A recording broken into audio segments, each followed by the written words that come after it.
नमस्कार माझ्या शेतकरी बांधवांनो, रामराम। मी राजू पाटील वाकडे या माझ्या शेतामध्ये उभा आहे। जे माझं शेत गट नंबर 102 कपाशीचं शेत गेल्या 4-5 दिवसापासून परतीच्या पावसानं एवढ्या मोठ्या प्रमाणात हाहाकार केला की शेतकऱ्याच्या तोंडाचा घास सुद्धा हिरावून घेतलेला आहे। एवढ्या मोठ्या प्रमाणावर या महाराष्ट्रातल्या शेतकऱ्याचं, जालना जिल्ह्यातला विशेषतः करून जाफराबाद आणि भोकरदनच्या शेतकऱ्यांचं खूप मोठ्या प्रमाणात नुकसान झालेलं आहे। गुडघ्याबरोबर पाणी गेल्या 4-5 दिवसापासून शेतामध्ये आहे। शेतकऱ्याच्या बोंड्या ह्या अशा बोंड्या काळ्या झालेल्या आहे। हे माझ्या शेतातलं आहे। एवढ्या मोठ्या प्रमाणात शेतकऱ्याचं नुकसान झालेलं आहे। सर्वप्रथम तर त्या वरुण राजाला हात जोडून विनंती करतो की वरुण राजा, बस झालं, किती बरसणार? माझ्या तोंडाचा घास भिजला। अरे वरुण राजा, बस झालं, किती बरसणार? माझ्या तोंडाचा घास भिजला। हा घास निर्माण करण्यासाठी माझा देह किती झिजला, आता काय सांगावं?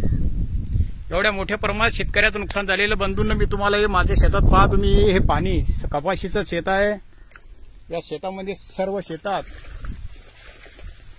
मोठ्या प्रमाणामध्ये हे का पाणी तुंबलेलं आहे। पहा, गेले 4-5 दिवसापासून या शेतात पाणी आहे आणि वरुण राजा दुश्मनासारखं बरसतोय। एवढ्या मोठ्या प्रमाणात नुकसान झालेलं आहे आणि या महाराष्ट्रामध्ये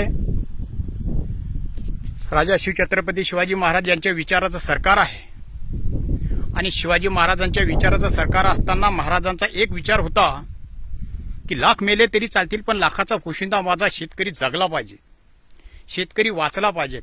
माझ्या शेतकऱ्याच्या गवताची काडी सुद्धा कुठं गहाण पडता कामा नये एवढी शेतकऱ्यांची काळजी घेणारा महान राजा या महाराष्ट्रात निर्माण झाला, तो म्हणजे माझा शिवछत्रपती शिवाजी महाराज। आणि त्यांच्या विचाराचं हे सरकार महाराष्ट्रामध्ये आहे। थोडी तरी शिवाजी महाराजांबद्दल आस्था असेल तर सरकार मायबाप तुम्ही ओला दुष्काळ घोषित करा। शेतकऱ्यांचं एवढ्या मोठ्या प्रमाणात नुकसान झालेलं आहे। लोकांच्या सोयाबीनच्या सुड्या भिजलेल्या आहेत, उभी सोयाबीनला कोंब आलेले आहेत, ऊसाची राखरांगोळी झालेली आहे आणि या कपाशीचं सुद्धा खूप मोठ्या प्रमाणात अशा प्रमाणात शेतकऱ्यांचं नुकसान झालेलं आहे।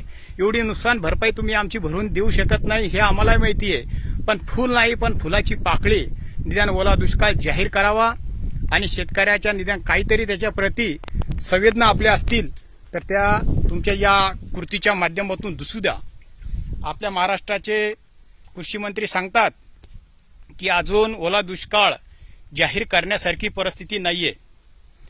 साहेब, अजून किती अशी एवढी परिस्थितीपेक्षा तुम्हाला काय अपेक्षित आहे? का या पाण्यामध्ये शेतकऱ्यांनी स्वतः बुडून सनी आत्महत्या करावं आणि मग तुम्ही दुष्काळ जाहीर करणार आहे का? शेतकऱ्यांचे अजून किती अंत पाहणार? एवढ्या मोठ्यावर आसमानी सुलतानी संकटाला जर शेतकरी समोर जातोय आणि त्याच्यामध्ये त्याच्या संसाराची अशा प्रकारे राखरांगोळी होते, अहो हे झाड, या झाडाला आम्ही आमच्या लेकरा बाळाप्रमाणे जीव लावतो।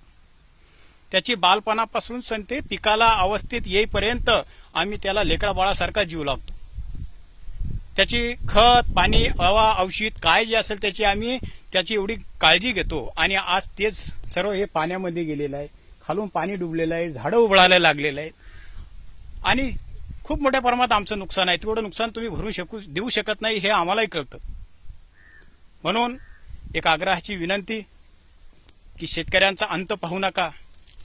तुमच्या 4 दिवसाची कमाई जर तुमची उघड्यावर असली तर तुम्हाला झोप येत नाही दादा हो, पण आमच्यासारख्या शेतकऱ्यांच्या आयुष्यभराची ही कमाई आज पाण्याखाली आहे, आम्ही उघड्यावर टाकतो आणि सगळ्यात मोठा जुगार जर कोणी खेळत असेल तर हा शेतकरी राजा हा निसर्गाशी, या देवाशी आणि या सुलतानी आसमानी संकटाशी खेळत असतो। सर्व झाल्याच्या नंतर आमच्या पदरात पडतं। सरकार मायबाप, जर तुम्हाला वाटत असेल आमची सुद्धा दिवाळी गोड व्हावी तर काही ना काहीतरी मदत या शेतकरी समाजाला, या शेतकरी परिवाराला दिलं पाहिजे, तुमचं ते कर्तव्य आहे। जर हा देश जर कृषी प्रधान असेल, या देशाची संस्कृती, या देशाचा आर्थिक कणा जर शेती असेल आणि शेतकरी जर असा तडफडून या पाण्याखाली जर मरत असेल, यापेक्षा लाजिरवाणी गोष्ट या महाराष्ट्रामध्ये, या देशामध्ये दुसरी काही असू शकत नाही। शेतकरी म्हणून आम्ही जन्माला आलो, याबद्दल आम्हाला आता तरी शेतकरी म्हणून जन्माला आलो म्हणून आता तरी आम्हाला खूप वाईट वाटतंय की या शेतकऱ्याच्या पोटी आम्ही जन्म घेतलाय आणि अशी अवस्था आमच्या संसाराची करून घेतलेली आहे। याशिवाय दुसरं अजून काय बोलायचं तुम्हाला? खूप मोठ्या प्रमाणाचं नुकसान आहे. सर्व शेतकरी बांधवांना, समाजाला तुम्ही सर्वांनी मदत करायला पाहिजेत, एवढीच हात जोडून विनंती आहे.